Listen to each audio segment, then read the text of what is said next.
Content is intended to provide accurate information, however, is not intended as financial, tax, or legal advice. Please consult a financial, legal, or tax professional for specific information regarding your individual situation. Opinions expressed and provided are for general informational purposes only and should not be considered a solicitation for the purchase or sale of any security. Welcome to Game Plan for Retirement, presented by Chris McIntire, Northwest Ohio's retirement planning resource. We are here with Chris McIntire of McIntire Retirement Services, following what is a bit of a developing situation with the collapse of Silicon Valley Bank. Chris, savers and investors wondering what this means for the financial markets, for the economy, and of course for their accounts. What do we know at this point in time? Yeah, well, Silicon Valley Bank, and we're going to throw Signature Bank out of New York in here as well, because they were a little more behind, out of the headlines, but they were also taken over by the feds, if you will. They were very tech-friendly lenders, so they lent out in Silicon Valley out there to a lot of tech startups. Initial public offerings, that type of thing. And same with Signature Bank into that cryptocurrency market space. So not your traditional, mom and pop bank down the street, however, it does lend into a confidence crisis, if you will. So basically what happened here, everybody, is the banks get in extra dollars and they have to put them into something that they're not loaning out. So they put them into U.S. Treasuries. Okay, U.S. Treasuries, again, backed by the full faith and credit of the United States government, as long as you hold them until they mature. Okay, so what happened here is the interest rates went up. Silicon Valley Bank didn't hedge against an interest rate increase. So if they had to sell those bonds, they're going to take a loss on them, just like an average investor did in 2022, for example, on a portfolio. When interest rates went up, bond prices started to go down. It hit U.S. government bonds much harder because it was a rapid spike in rates. So, something that's even safer took a bigger hit, like U.S. government bonds. And then all of a sudden, they got into what's called a liquidity crunch. So as investors pulled, or depositors, I should say, pulled their money out of those accounts, okay, the bank had to sell the assets at a deep discount, which exacerbated the problem. And then with social media, and people can pick up an iPhone and basically move a gazillion dollars, where before it would take, in the past, it would take much longer time to unwind. So quickly, the government stepped in to said, we're going to back this entire bank, and we can argue the merits of all of that. But, this is what happens when the government overspent so much money. I'm giving you my personal opinion, inflated the economy. And then the Federal Reserve had to raise rates to counter the overspending of the government, push the bond prices down. So this was created basically out of massive government spending.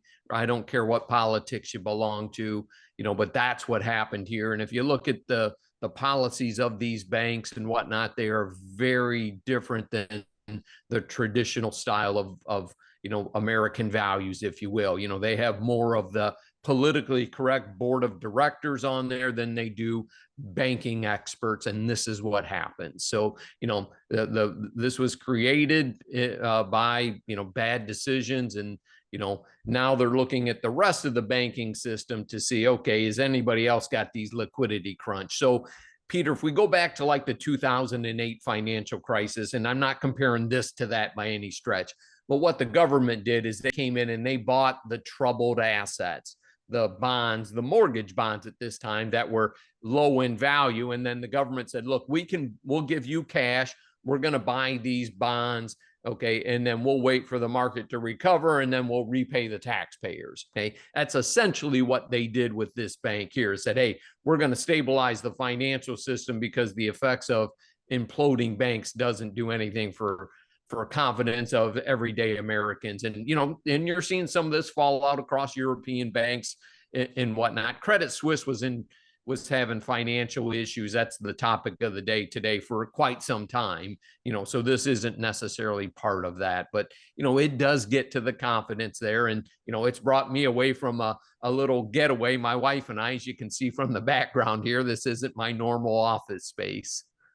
Chris, it sounds a little bit like they are providing the solution for the problem that they caused with raising the rates so rapidly last year. That's what caused the treasury bills and bonds that the bank held as reserves to lose significant value the way they did, correct? And now the government has stepped in. Yeah, you're absolutely right. So what the government can do then is, and we'll see what they end up doing here, is they can buy those bonds at face value off of the bank, so the bank doesn't take steep losses to stem the run on the bank, right? Because the principles of banking is they don't have all those deposits to pay out, because not everybody needs the money at the same time unless there's a run on the bank. So this is more of an interest rate problem than it was, a financial crisis, if you will. And, all of a sudden it makes headlines, social media. You can't stop the snowball once it gets rolling downhill in some regard. But this is not the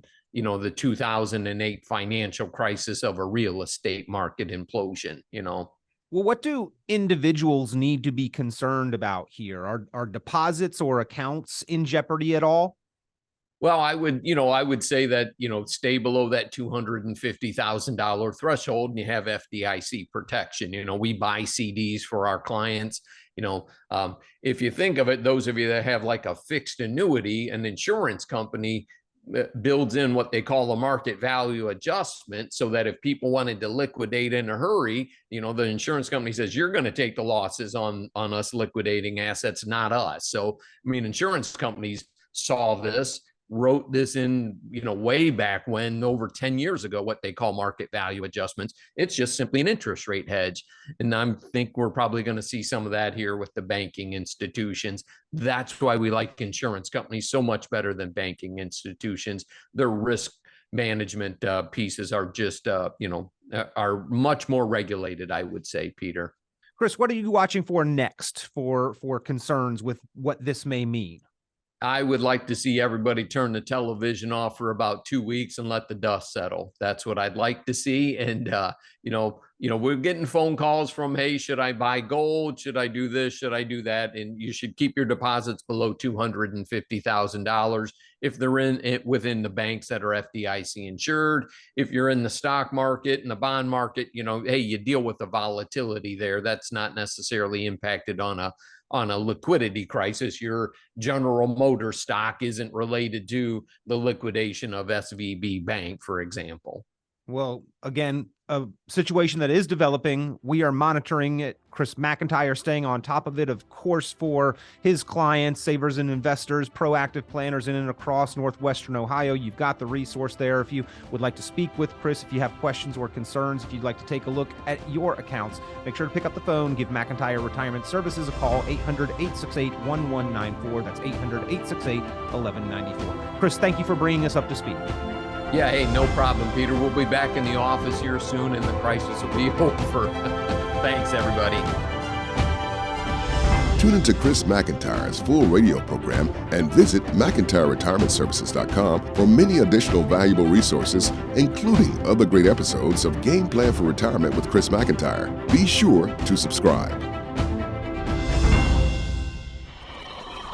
The content of this radio show is provided for informational purposes only and is not a solicitation or recommendation of any investment strategy. You are encouraged to seek investment, tax, or legal advice from an independent professional advisor. Any investments and/or investment strategies mentioned involve risk, including the possible loss of principal. Advisory services offered through Brookstone Capital Management, a registered investment advisor. Fiduciary duty extends solely to investment advisory advice and does not extend to other activities such as insurance or broker-dealer services. Advisory clients are charged a quarterly fee for assets under management, while insurance products pay a commission, which may result in a conflict of interest regarding compensation.